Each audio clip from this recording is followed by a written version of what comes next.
both men. The chair recognises Senator Mitchell. Thank you. Thank you very much, Madam President. And I appreciate the solemnness with which the Minister of Labor just delivered his evocation to us all. But I did note that he did in fact allow for dissenting views as part of the process of democracy. So I'll take that as a given, because I want to start off, if I didn't know any better, by dedicating this budget debate to little Jack Horner. Who's he? He sat in a corner. Which corner? Eating his Christmas pie. And he put in his thumb, pulled out a plum, and said, "What a good boy am I." Yeah, because that's what they've been doing the whole time, patting themselves on the back. We're so great. We've done all these wonderful things, and people ought to be grateful to us for it. And I suppose that's what you have to say. But I'm very happy that Senator Dotson started off by quoting Charles Dickens and The Tale of Two Cities. It's about 10 MPs in the race. Yes, and just the top line, you know, it's the best of times and the worst of times. And of course, you can also talk about that myth that they put on Marie Antoinette when they said, when they asked her, they told her the people have no bread, and she said, "No bread? Let them eat cake." But there is a kind of air of unreality of being in this place if I didn't know what the real circumstances are in the outside world. You'd have me fooled. I would go away thinking, gee, this is great. The Bahamas is in the Bahamas is in such great shape, and they've done such wonderful things. I unfortunately must dissent from that view, although I'm very proud of my country, and I fight for my country and its integrity. This is an annual ritual for me. Started off as a journalist way back in 1977, so it's 43 years of doing this every year. And, well, not much has changed. Some new faces have come along, and I want to start off by congratulating the newer members for bringing their zeal and their verve and their aggression to this place. I want to particularly thank the elucidation by the team of the Progressive Liberal Party, starting with Senator Dovell, Senator Colby Davis, and then Senator Clay Sweeting. Good presentations, crisp, direct, and to the point. There's some tidying up things, though. Today we got into a contretemps back and forth about whether or not the Deputy Prime Minister and the Minister of Finance said certain things or had certain views. And the President has said that those remarks ought to be stricken from the record, and which is a little strange in this day of technology that you all have been boasting about during this debate, because it's a little difficult to strike things from the record, because before you can say Jack Sprat, it's around the world. And so the horse is already out of the gate. But the President did ask us if we could produce some evidence that what I call the fair comment by Senator Colby Davis about the actions of the Deputy Prime Minister and what she said. And so, let's start with the 9th of May, a report by Richard Roll in the Tribune, 2018. The Education Minister. So he's speaking, and he says, that he used a very poor choice of words when previously telling the press he was happy to report dozens of contract workers had been disciplined and terminated for non-performance. Do you remember that? Yes, right. No, I get in there because he just said it's the government. He said it's the government. He said the government. The government. And I'm saying it's a fair comment. That's all the member was doing. And he said he regretted having said that. I am making the case against your government. I said what I said. I said what I said. Then you have the Guardian of the 27th of January 2018. 2018. Here's the Nassau Guardian, Royston Jones. The rise in unemployment from 9.9% to 10.1% nationally was largely attributed to a more than 6% reduction of jobs in the public service, according to the acting director of the Department of Statistics, Leona Wilson, whose department released the latest labor force survey yesterday. And then later down, the story says, Minister of Finance Peter Turnquest said this month the government expected the next unemployment survey to reflect some increase in joblessness in the Bahamas, but attributed this reduction to, quote, bogus jobs engaged by the former administration. Now, let's go back to what she said and the comment she made. Was it out of place? It was a fair comment. It was a fair comment. Madam, just on a point of order, at the time, as Minister of Labor, I issued a press release with respect to this matter, and it came up in the Senate at the time, and I said exactly why the decrease went down in the public service. It had nothing to do with the F&M government terminating public servants, because that is what Senator Mitchell and his colleagues were saying at the time. It had to do with retirements, resignations, and deaths. That is what caused the reduction in the civil service, and the F&M not filling those posts. Because our job was to get the civil service down to a size without letting anybody go.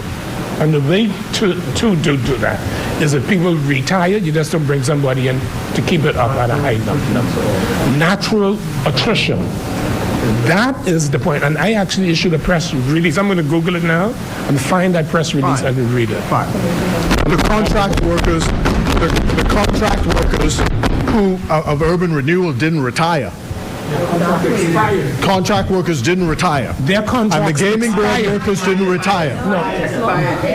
On a point of order. Expiry by any other name. On a point of order. With respect to the contract workers, their contracts expired. That is what happened. Their contract, it's a contract for fixed length of time. And they expired. We didn't terminate any contract before the time in the contract that calls for its expiration. My point is, attrition, expiry of the contract, whatever it is, the public service reduced under the Free National Movement, and the minister said the government expected the next unemployment to reflect some increase in joblessness, but attributed this reduction to the bogus jobs engaged by the former administration. And she made the senator, forgive me, the senator made a fair comment based on these things in the public domain. That's the point. That's the own point. That's the point. That's the point. That's the point. That's the point. Now, I heard this business of the government high school and the Progressive Liberal Party wrecking the government high school. I can't remember what the expression is. This country, before 1967, had one public high school. One. Which only people basically, what is it, 25 entrants per year. into the government high school. 98, whatever, 98. Let's say it's 98. Could not handle the capacity, the demand for high school education in this country. On advice, the system of elitist education was replaced with a comprehensive education. That was the advice of the day. Separating junior into senior high schools. The Progressive Liberal Party across this country built high school after high school after high school after high school to educate the children in this country. Some of you mentioned the schools today. R.M. Bailey, H.O. Nash. I heard those names being mentioned today. And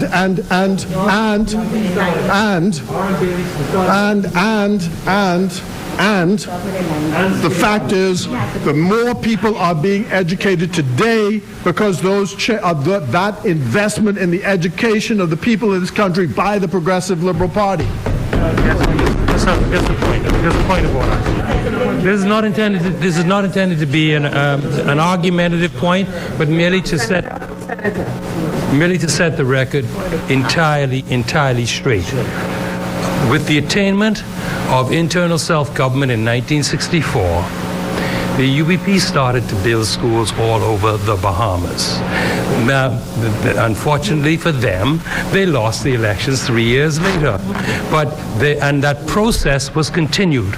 But to be fair, it is not only the PLP that started a massive school building program. H.O. Nash, R.M. Bailey, which was called Highbury High, C.H. Reeves, Oaksfield Primary. I could list off the schools that were started by the UBP. Yeah. Now, so the fact that you have 1 second, please. You're giving another speech again. Okay. You're giving another speech again. No, I just want to finish the sentence.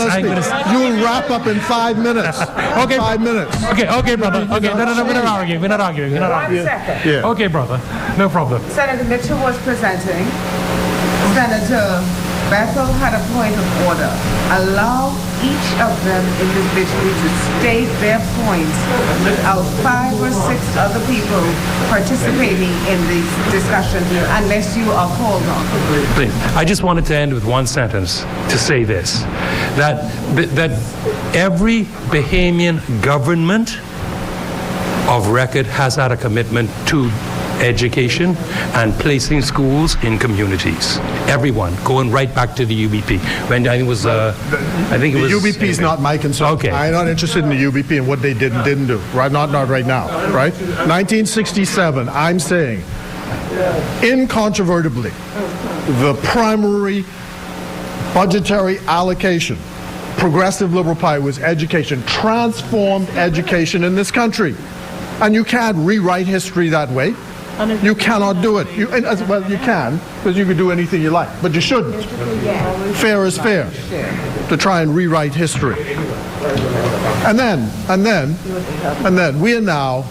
we've heard during this debate, what have we heard? Oh, COVID-19 and Hurricane Dorian and poor FNM, we got done so bad because, this just happened while we were in government, and, we had the lowest deficit in history, and it would have been this and so on and so forth. Well, that's fine. Except what I remember is that the first budget communication by the Honorable Peter Turnquest, the very first one, in his budget communication, he showed by his own figures that the deficit was on the way down, tracking in the right direction. In his own budget communication, he said it was the hurricane that threw the budget off. Now, that's what the technical people wrote. But of course, next chapter he says, all policies of the people and technical information. So, for you have a hurricane. I have sympathy for you. You pays your penny and you takes your choice. You make your bed up and you lay in it. No, I can't. I cannot. And I will not. The waters are upset, and some of the religious community might draw some conclusions. I actually went this morning because I remember the story of Jonah, and the whale, how he spent 3 days, and he was on the boat, He was on the boat, and the waters were troubled, and the sailors were trying to figure out how we could calm these waters. And Jonah told them, "You got to throw me overboard because I go in the wrong direction." And they said, no. Well, they threw Jonah overboard, and the waters became calm. So if you all have a problem, identify the Jonah and throw him overboard. Throw him overboard. Throw him overboard. You know, throw him overboard. You know, you throw Dr. Sands under the bus, but that wasn't the Jonah. So it got to be someone else. Throw him overboard. Throw him overboard.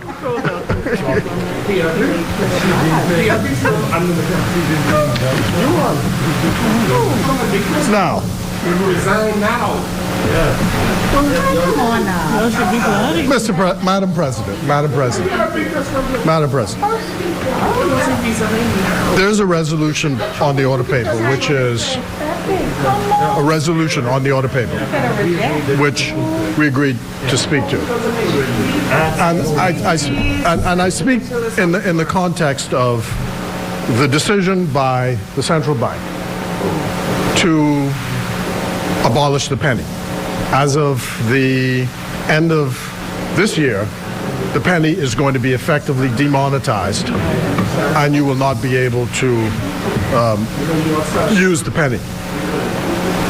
Yeah, blame the PLP, no problem. Yeah. So I'm just raising the issue. There is a procedure under the Interpretation of General Clauses Act where if a public corporation makes a decision or a regulation, it is possible by resolution of the Houses of Parliament to pass a negative vote, which would then turn back the regulation. Yes, that is correct. Right. So I am asking the support of senators here because I think that the abolition of the penny, as we see it and as it has been explained by the central bank, will have an inflationary effect on prices in the Bahamas. As it has been explained to us, what is going to happen is that when you pay some amount and it falls between 1 and 5 cents over, that you either, I think it's up to 2 cents, you go downwards, and if it's over 2 cents, you go upwards. And I'm saying this is inviting mischief. This is inviting mischief. And I would urge people, because I think this is going to be inflationary. Secondly, I wanted to also raise it in the context of this campaign which is going on around the country. This campaign going on in the country for the digitalization of the country, which of course is progress. But in particular, the issue of the cashless society that everybody seems to be arguing for. So I saw these announcements in the country. First, I think it was American Airlines announced that they're not going to accept cash at their facilities here in New Providence, in the Bahamas, that you had to use a card in order to buy a ticket for them. The first thing I thought was, I didn't get an opportunity to research the Central Bank of the Bahamas Act, but the senator just mentioned Bahama. Can't use cash there. I understand there were a number of announcements which came from some government agencies. I think it may have been the Road Traffic Authority, saying that they want to move. I think the minister was speaking and says the question of whether the act says that for all debts in the country, Bahamian cash is legal tender for those debts. So I'm just asking myself the question now, how can someone in the face of that tell me when I walk up to you for a debt, you know, and say, I present you cash, and you say, sorry, I can't take it. I'm just saying, is it lawful? Because there are some exceptions, because I think the Central Bank Act, for example, says that if you have more than $5 worth of pennies now, you can lawfully refuse that because that's not legal tender. If you have $5 or more of pennies, right? And many people, this happened to me. I discovered that because a client of mine, when I was in practice, got a settlement for $2,000, and the employer didn't like him, didn't like the decision, so paid the whole debt in pennies, and we had to pay the bank in order to count the pennies, right? So what I'm saying is this headlong rush into this cashless society. I've heard about the digital, what is it, the sand dollar, which is supposed to be the central bank's digital currency. Okay, let me go one step farther, and that is this. We have seen over the last years the telephone companies in this country extracting profits by the use of these smartphones. There has not been an investment in the infrastructure which supports the smartphones.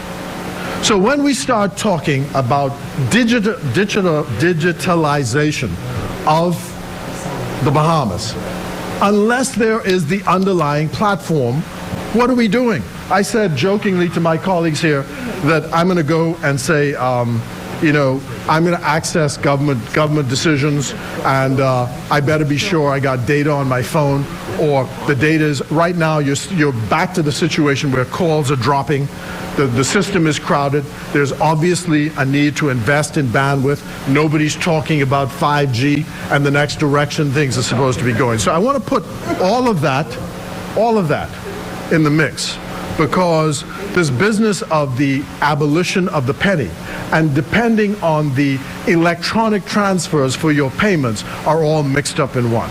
And I'm saying that we ought to make sure that the average man has access to all of these things, and the surest way for that is cash. And we should not deny that opportunity to people in the country. And I would say this, the other concern I have is the question of the ability. It seems the nanny state is now coming, so you have the ability to track what I do. So everything that I do now, this is like, you know, George Orwell's Animal Farm, was it? Or 1984, where Big Brother is able to track everything you do. And privacy seems to me an important point to protect. So I make that point. I was interested in listening to what Senator Hadfield had to say about real property tax and the collection by local governments. My view is that local government should actually be the collector of real property tax and have all the real property taxes for the running of their budgets. That's right. I think that is something that should happen. And I would also... I can't express any support because you agree with Senator Anthony. Well, he has a more limited position. He has a more limited position. Yes. Now, of all the good you're doing, you say. And you agree? No, I don't agree. I don't agree. You know, because it's very curious. No, it's very curious. Very curious. I listen to everything you have to say, and the subtext of everybody here was they agree with us that things are bad. That's the thing. I listen. Yes, right. I listen. No, I listen to Senator Bostrick Dean. I mean, she could have been speaking for our side. And that, but the whole problem is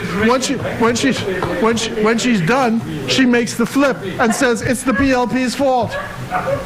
They all say, "Oh, the PLP didn't do this. The PLP didn't do that. They didn't do a lot." Okay, while you're working at this, Madam President, how about fixing the parliamentary buildings? How about like the toilets, for example? The toilets don't flush in the buildings. How about fixing those? Right?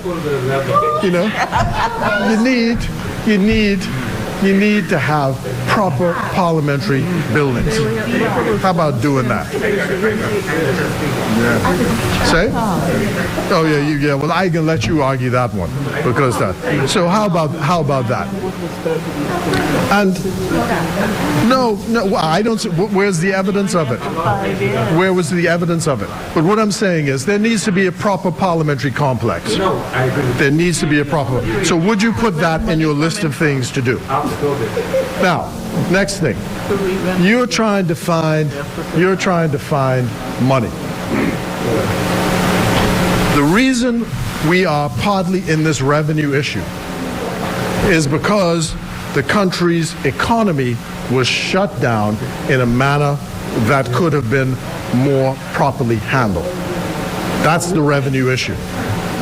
And I think that one of the matters which you ought to consider and can consider is the lowering of the prime rate. I just reading yesterday, the central bank was advised by the IMF that there is space to manipulate by using the prime rate and lowering the prime rate. So I'm told that you can make space for about $100 million if you're able to do that. So I think the government could consider that. The prime rate is now. Yeah, and I think there's the add on, and it would low, right? And the thing is, in a society where consumer spending drives the revenue, that would be one of the ways to resolve some of the tax issues by that the Bahamas government now finds itself in. I think, therefore, that is something you ought to consider. I also want to talk, Madam President, about the cancellation of the summer program for students. I think that it is very unfortunate that students will not get the opportunity this summer to be able to have the experience of the summer programs, which gives them an opportunity to have access to jobs, the experience to save up some monies which will be able to take them through to the school year. And I would urge the government to reconsider their decision on that, because I think it's important for students to have that opportunity. And as to the decisions with regard to this question of whether or not the Progressive Liberal Party made, again, any contribution, because I kept hearing members say, for the last 5 years, we didn't do this, we didn't do anything. Let me name them, because you all were praising them. Name them. 5 years. 5 years. The 5 years of the Progressive Liberal Party's administration. Yeah. No, I mean, people here say, oh, nothing happened. You didn't do this. You didn't do that. Well, I can name some. And I'm going to name the ones that you were boasting about during your presentations. Without attribution, UB, Urban Renewal, BAMSI, NHI, NTA, all Progressive Liberal Party. And then, yeah, well, I leave the private sector out. But I was only saying this. I think Senator Hatfield used the expression, said it is better to get something done, I think, than to get something said, right? So, QED, quid erat demonstrandum. Quad erat demonstrandum. Yeah. Yes. Right. Done. So we only want to set the record straight. And I would say this, Madam President. I know that a government has to boast about what a good job it's done, and that's why I started off by saying I dedicate this little Jack, pat himself on the back. But really and truly, Madam, you really have to thank Jesus Christ. This in all seriousness. Thank Jesus Christ that we dodged a bullet with this. And the workers who worked so hard to make sure that this was something that was not more dangerous than it's turned out to be. The prayers of people, the prayers of the faithful, has turned out so that we do not have a greater disaster than one that was looming across the waters at us. And so I would say also this, that I'm sorry? Well, y'all didn't talk about the budget at all. No, y'all didn't talk about the budget at all. I've spent my time trying to answer the points raised by your side. And not one of them. See, the way it is, the way it's supposed to go. The only one who talked about, well, you did to some extent, but the one who talked about his portfolio was the Minister of Labor. Right. The Minister of Labor. The rest were self-promotion, patting himself on the back, saying what good boys you were. So, no, we're talking about the three ministers. We're talking about the three ministers. No. Or was a lot of the PLP did this, the PLP didn't do this. Pat yourselves on the back. And I'm saying, no, but I'm sure you're coming with it at the end. So, I'm saying to you, You don't have to worry about what they didn't do. Yeah, right. I'm saying to you, the record is clear. The record is clear. The record has been set straight. I would like, though, to add my condolences, Madam President, to in the passing of my very good friend, Michael Craig Edward Turner. He was a friend and really a protector. You know, you run into people at various stages in your life, and they're not very long. They're sort of fleeting sometimes.